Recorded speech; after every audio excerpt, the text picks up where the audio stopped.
Dear. Tingin ka. Pogi, no? Happy birthday, Habibi. See you later. I'll call you. Call ko po siya, guys. So, hello guys. I'm back. Nakapagluto na po ako, guys. Ng tanghalian. Steamed broccoli and asparagus. And then, shrimp lang na ginisa, stir fry. Kasi, ang gusto ng asawa ko ay buttered shrimp. Pero wala na pala kaming butter, guys. Ayan, guys. Okay naman siya kasi may fiber tayo, guys. Ayan. Alright. See you later. Love you. Bon appetit. Lunchtime, guys. Hello, guys. Lunchtime na. Ayan, guys. So, 12:38. Birthday niya bukas. Happy birthday, Habibi. Simple lang yung pagkain namin ngayon, guys. Hipon and broccoli asparagus na steam. Yan o. Hindi natin yung tok-tok. Ay, basa. Masarap yan. Love you, Habibi.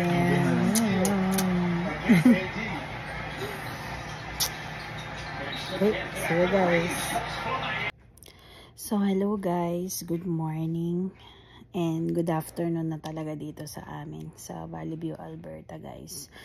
So, hindi na ako, guys, nakapag-video kaninang umaga kasi sobrang tamad ko, guys, bumangon. Kasi first day ng regla ko, guys, kahapon.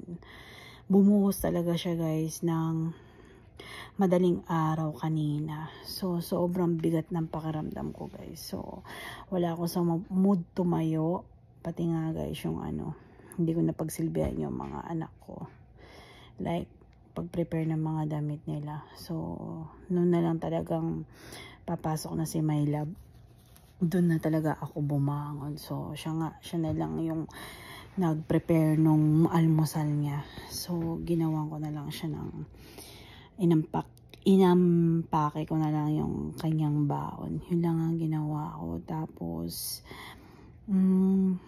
nag-ano na rin kami. Word of the Lord, guys.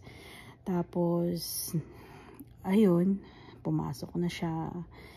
Tapos, pag alis niya is, ginawa ko lang, guys, yung mga normal na household chores natin. Tapos umuwi siya ng lunch, nakapagluto na rin ako ng ulam namin. Hindi naman ganun kabigat kasi almost 30 minutes ko lang tinapos yun. While naghuhugas ako ng plato, yung mga kinainan namin kagabi. Kasi guys, sobrang tamad ko kasi sobrang sakit ng puson ko, guys. Kahit na naka-duty ako kahapon sa Tim Hortons after ng South Valley residence ko na trabaho as a healthcare aide. Ayun. Kaya wala akong masyadong video and nakapagsalang na rin, guys, ako ng mga labada ko. Tapos try ko na i-fold lahat yun and I'm hoping na makakalabas ako mamaya pagdating niya My Love. Hatid ko na lang siya sa sa work niya sa A&W kasi double job siya ngayon. Kasi bibili ako ng sanitary napkin ko sa Rexall. Dahil paubos na, guys. Wala na akong gagamitin bukas. Lalo na may pasok tayo bukas. So, birthday po ni Mahal bukas. Sabi niya gusto niya daw ng spaghetti. Pero naintindihan daw niya ako, guys. Kasi hindi nga maganda yung pakaramdam ko dahil sa regla ko. Sabi niya mag-order na lang kami ng chow mein para hindi na ako magluluto. Tapos nag-iisip pa, guys, ako ng isa pang ulam. Baka hindi ko sure kung aabot ba yung ulam namin until tomorrow. So, let's see na lang. Pero plano ko na lang magluto ng munggo. Yun na lang, guys. So, nakaidlip na po ako. So, at, what time na? 2:45. Ayan, magmamap na ako. Nakapag-ano na ako, guys. Nakapag-sweep na ako kanina. Bago ako magluto.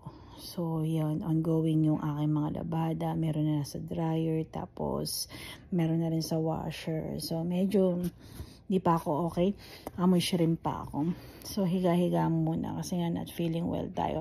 At ang araw guys, sobrang tirik. Nainitan ako. Pero nanonood kasi ako yung The Making ng Apocalypto. Directed by Mel Gibson.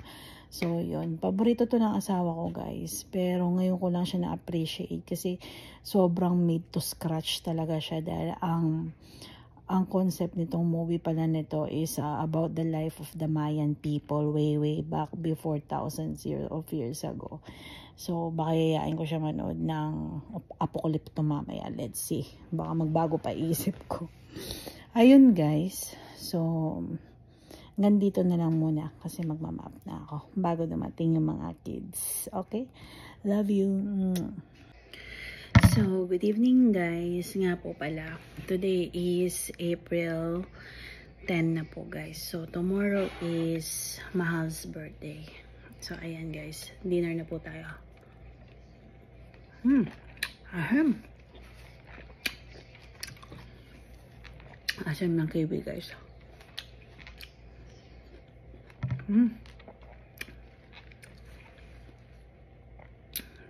So guys, busog pa po ako. Kasi dami ko guys kanina ang kinain. Kaninang lunch. Sinabayan ko si Mahal. So ngayon, kiwi na lang at saka mais. Nagnilaga po ako ng mais. So update ko lang po kayo sa mga nangyari today. So kanina 3 o'clock po guys, dumating na po yung mga kids. Si Cyrus po, yung pangalawa ko pong anak. Nagpunta po sa gym. And then si Monchi, ayan, nakatulog. Tapos ngayon naglalaro na po ulit. So, nakakain na siya guys ng kanin. Hanggang.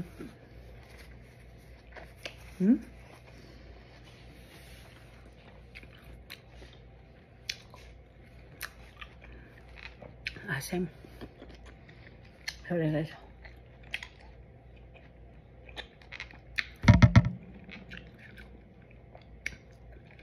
Asim. So yun guys, sorry, maasim po talaga yung kiwi. Ito pa po yung binili namin sa GP.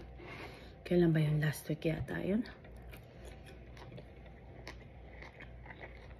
Maasim pa rin hanggang ngayon.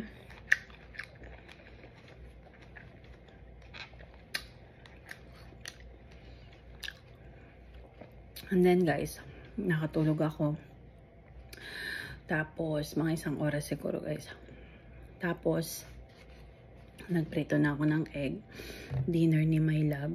Pag uwi niya ng hospital, around 5 o'clock. So, pinrepair ko na yun. Tapos, kinain niya ito. Mais din guys. After that, bago pa siya makauwi, naligo na ako guys. So, medyo may katamaran po ako ngayon kasi nga po guys, second day pa lang po ng period ko. So, hindi ako masyadong nagkikilos. Hindi ako masyado masigla guys. Tamang timpla lang. So, tamang kilos-kilos, tamang tamad-tamaran, ganun guys. After that, hinatid ko siya guys kasi yung isang sasakyan nga, gamit nga guys ni Cyrus, nagpunta siya ng multiplex para mag-gym. So, kailangan kong hiramin yung truck ng asawa ko para makapunta ako ng Rexall sa pharmacy para bumili ng pads ko. Yun guys. Tapos, after that, nakabili din ako sa Tim Hortons ng muffin na pinapabili ni my love. Tumutuloy na laway ko. Kasi alam kong maasim guys eh. Tapos, ayan, natuyo na yung buhok natin guys. Medyo hindi siya ganun kagandang natuyo. Kasi lagi nga siyang naka-ponytail. So, dry na siya. Kailangan niya ng keratin treatment. Pero saka na lang. Dapat tayong pambili. Ayun. Tapos, susunduin natin siya mamaya bago mag-10 kasi on the dot daw siya. And then, right until now, meron pa po ako nakasalang sa washer. So, last batch ko na yon. Lahat ng mga tuwalya at saka ibang maruruming namin na puti. Decolor tapos na ako guys eh. So nakasalang na yun guys. So hopefully mamaya sipagin ako bago siya mag-out. Dapat natapos ko na lahat yun guys. So ngayon tamang petiks kakain na tayo guys. Di naman ako masyadong gutom. Gusto ko lang kumain. Kaya ito na lang kakainin natin. Kiwis and sweet corns. Ayan. Sa Tim Hortons guys, nakichika-chika lang ako ng konti. Ayan. Kasi meron kami isang foreign worker na under process pa yung kanyang permanent residency application. So yun, kailangan niya mag-stop ng kanyang second job kasi guys, na-expire na yung kanyang open work permit. So ayun, hindi mo na siya pansamantalang makapagtrabaho sa Tim Hortons. Ayun, yun lang naman na pag-usapan namin about sa kanya guys. Kasi under siya ng nomination. So, ng primary or full-time job niya guys. So, hindi na siya pwedeng mag-double job. Hindi ko guys alam kung kulang kami sa workers or tama lang ba ang labor namin. Ayun, hindi natin alam. Pero hoping for the best na lang na sana maging okay na yung application niya for PR para naman ayun, makapagtrabaho siya ulit sa second job niya guys. So again, see you later. Mwah. Guys, good night.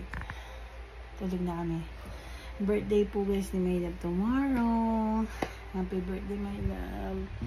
Salamat sa food.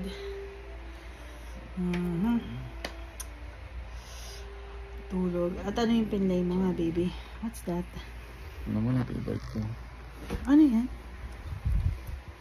Hindi siya Lord of the Ring. Ano yan? What's that? Nalaman mo yan, konti na lang. Pasok ko na bubukas. Ako po may pasok si my love. Day off po yan.